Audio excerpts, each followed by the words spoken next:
Hello दोस्तों, आज का चैप्टर रहेगा उद्ध विकास से। तो शुरू करते हैं पहला क्वेश्चन से। जीवधारियों में नई प्रजाति का क्रमिक विकास करने की संभावना इनमें से किसकी अधिक है? तो यह है द्विवन अणुओं का विभाजन।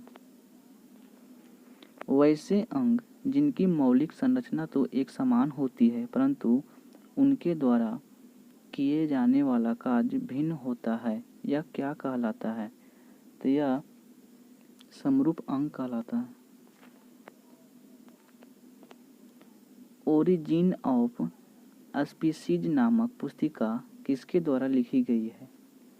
तो यह चार्ल्स डार्विन द्वारा लिखी गई है। जीवन की उत्पत्ति के बारे में ओपरिन का सिद्धांत किससे संबंधित है? तो यह संबंधित है रासायनिक विकास से। प्रजातियों की व्यक्तिगत संख्या को बनाए रखने और उनके विलोपन को रोकने के लिए निम्नलिखित में से कौन सा आवश्यक है? तो यह प्रजनन आवश्यक है। मानवीय विकास के संबंध में हाल ही में खोज की गई कड़ी कौन सी जीवाश्म की खोज है? तो यह है होमो नलेडी। जीवों द्वारा जीने के लिए और अधिक वंशावृद्धि के लिए बेहतर अनुकूल वातावरण बनाने की प्रक्रिया को कहते हैं, तो इसे प्राकृतिक चयन कहते हैं। होमो सैपियंस के रूप में वर्गीकृत किए जाने वाले प्रारंभिक होमोनाइड्स थे, तो यह क्रो-मैग्नन थे। मनुष्य की आनुवंशिकी का पता लगाया जा सकता है अफ्रीकी मूल से। किस युग के दौरान डायनासोर फले फूले थे? तो यह मीसोजोइक। निम्नलिखित में से कौन सा वह विचार है कि नई प्रजातियों का विकास उनके परिभाषित परिवर्तन के कारण हुआ है? तो यह है उत्परिवर्तन।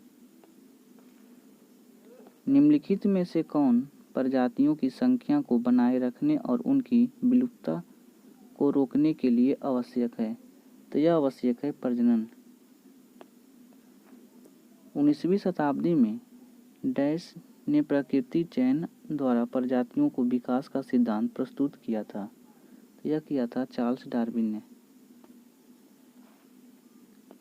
विकास का सिद्धांत किसके द्वारा प्रस्तावित किया गया था? तो यह किया गया था चार्ल्स डार्विन द्वारा। जैविक विकास को डैश के तौर पर परिभाषित किया जाता है, तो यह किया जाता है प्राकृतिक चयन से। डैश विकास का सिद्धांत संबंधित है, तो यह संबंधित है चार्ल्स डार्विन से।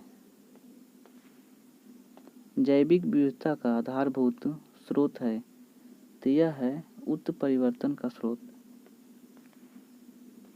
मनुष्य में क्रम विकास का अध्ययन इंगित करता है कि हम सभी एक ही प्रजाति से संबंधित हैं, जो कि डैश से विकसित हुई है। यह विकसित हुई है अफ्रीका से।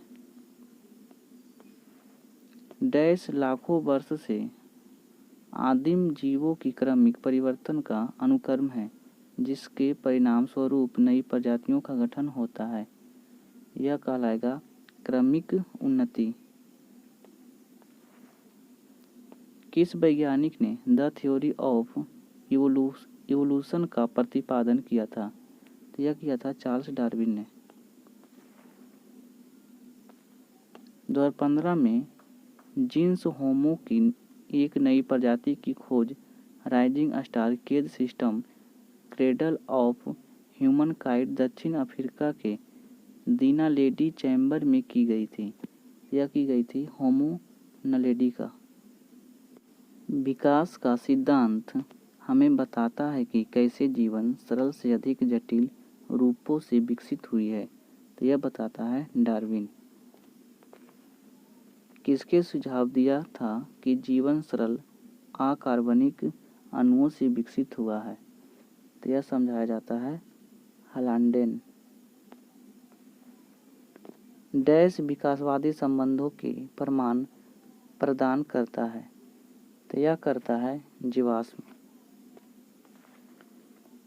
सबसे व्यापक रूप से स्वीकृत सिद्धांतों में से एक के अनुसार पृथ्वी पर जीवन की उत्पत्ति से पहले पृथ्वी की वायुमंडल में मिश्रण शामिल था।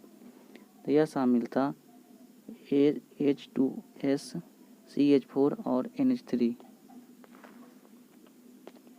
ओरिजिन ऑफ स्पीसीज नामक पुस्तक किसने लिखी है? तो यह लिखी है डार्विन ने। आप विकास के सिद्धांत को किससे जोड़ सकते हैं? तो जोड़ सकते हैं डार्विन से। डैश एक अंग्रेजी प्रकृतिवादी, भूवैज्ञानिक और जीव विज्ञानी है जो विकास के संबंधित विज्ञान में उनके योगदान के लिए जाने जाते हैं। तो ये जाने जाते हैं चार्ल्स रॉबर्ट डार्विन। प्रारंभिक पृथ्वी का वातावरण मुख्य रूप से बना था। तो यह बना था NH3, CH4 और H2O से। जिन अंगों की मूल संरचना भिन्न होती है लेकिन दिखने में एक जैसी होती है और उनके कार्य भी समान होते हैं, उन्हें कहा जाता है समरूप अंग। निम्नलिखित में से किस वैज्ञानिक ने अपनी पुस्तक ओरिजिन ऑफ स्पीसीज में कार्बनिक विकास के लिए एक क्रियाविधि का सुझाव दिया है? तो यह दिया है चार्ल्स डार्विन ने। गैस और समय अपनी मुक्त अवस्था में मौजूद नहीं थी जब पृथ्वी पर जीवन उत्पन्न हुआ था। तो यह ऑक्सीजन नहीं था। समरूप अंग है।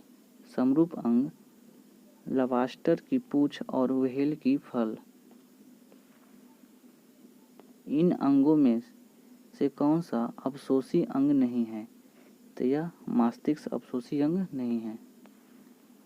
विकासवाद का सिद्धांत किसने प्रतिपादित किया था? तो यह किया था डार्विन ने। जीव विज्ञान को सर्वप्रथम किसने समझाया था? तो यह समझाया था लैमार्क ने। विकास के उत्परिवर्तन सिद्धांत का प्रतिपादन किया था। तो यह किया था हुगो डी ब्रिज ने। वर्तमान प्रमाण के अनुसार पृथ्वी पर जीव का उद्गम हुआ है लगभग ऑप्शन नंबर डी। पृथ्वी पर सबसे पुराना जीव कौन सा है? तो यह है नीलहरित शैवाल। डार्विन द्वारा प्रस्तुत प्राकृतिक वर्णन निम्न में से किस पर आधारित है? तो यह आधारित है उपयुक्त सभी पर। जैव विकास के संदर्भ में सांपों में अंग का लेप होने का स्पष्ट किया जा सकता है। तो यह किया जा सकता है अंगों का उपयोग तथा अनुप्रयोग किए जाने से। आर्कियोप्टेरिक्स है। तो यह है जुरैसिक युग का सर्वपुरातन पक्षी है। निम्नलिखित में से कौन सा एक अल्प विकसित अंग है? तो यह अपेंडिक्स है। समरूप अंग होते हैं तो रचना और कार्य दोनों समान। आर्कियोप्टेरिक्स किन वर्गों के प्राणियों के बीच योजक कड़ी है? तो यह है ऑप्शन नंबर बी, सरीसृप और पक्षी से। मैमथ पूर्वज हैं। तो यह है हाथी का। डायनासोर थे। तो डायनासोर मीसोजोइक सरीसृप थे। डायनासोर रहे होंगे मीसोजोइक युग में। जीवों के विकास के संदर्भ में निम्नलिखित में से कौन सा कर्म सही है? तो यह है सैलमेंडर, अजगर और कंगारू, ऑप्शन नंबर सी। ऐसे अंग जो विभिन्न कार्यों में उपयोग होने के कारण काफ़ी असमान हो सकते हैं लेकिन उनकी मूल संरचना एवं भ्रूणीय प्रक्रिया में समानता रहती है, वह कहलाते हैं समजात अंग। जैव विकास के संदर्भ में सांपों में अंगों का लोप होने को स्पष्ट किया जा सकता है। तो यह किया जा सकता है ऑप्शन नंबर ए, अंगों का उपयोग तथा अनुप्रयोग किए जाने से। जीवन की उत्पत्ति हुई है तो यह हुई है जल में। समजात अंग होते हैं तो यह होते हैं रचना में समान। निम्न में कौन सा मनुष्य में अवशोषी अंग नहीं है तो यह है सामने वाला चपटे दांत। विकास का मुख्य कारक क्या है तो यह है प्राकृतिक चयन। भारत की विशाल वन बिलियों में किसके बारे में कहा जाता है कि वह हाल ही में विलुप्त हो गई है तो यह कहा जा रहा है चीता को। आनुवांशिक मनुष्य के हाल का पूर्वज है तो यह है क्रो मैग्नॉन मनुष्य।